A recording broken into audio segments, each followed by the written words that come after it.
Many of you throughout your working careers have saved to a tax-deferred retirement account. That may be a 401k, a 403b, maybe an IRA, or even a 457. And eventually, once you hit a certain age, specifically age 72, the IRS has a mandate called a required minimum distribution that actually forces you to take money out of that account, pay taxes on that distribution, and recycle that money into the economic system.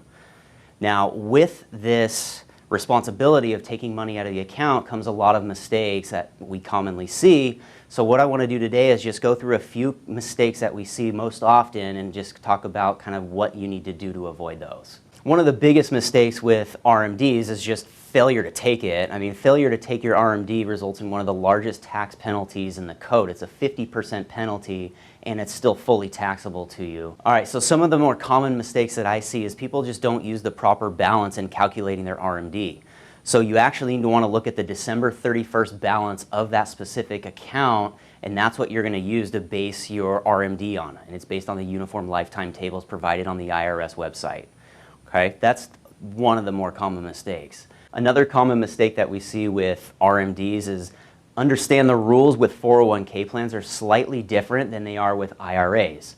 So for example, 401k plans, let's say you've got 2 or 3 old 401k plans from prior employers, you actually need to take one RMD per 401k plan that you have.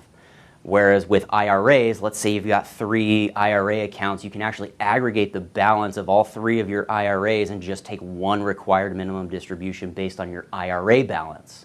So understand it might make sense just to consolidate all of those into one account just to make it logistically a lot easier to administer that required minimum distribution. Another thing that we see a lot is that people don't coordinate their charitable endeavors with their required minimum distribution. So there's actually something called a qualified charitable distribution. You can actually take some of your RMD and just donate it to charity. The benefits of that is that you actually don't receive the RMD if you don't need it. You don't pay taxes on it. Whereas most people tend to take their RMD, pay taxes on it, and then gift the net after-tax amount to the charity, whereas instead you could just directly give it to the charity, save the tax burden on that. Another mistake that we see is that spouses combine RMDs together. So because married couples file a joint tax return, they assume that they can just take one RMD to satisfy both of the required minimum distributions, and that's not the case. So because individual retirement accounts and retirement plans are owned sole and separately, they have different taxpayers, and each taxpayer is required to take an RMD based on their life expectancy.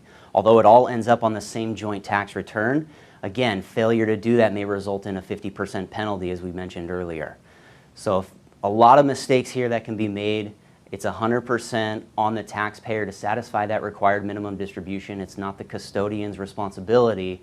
So if you have additional questions, feel free to visit our website, or if you have additional questions and would like to come in and visit with one of the advisors, we'll be happy to set up an assessment for you.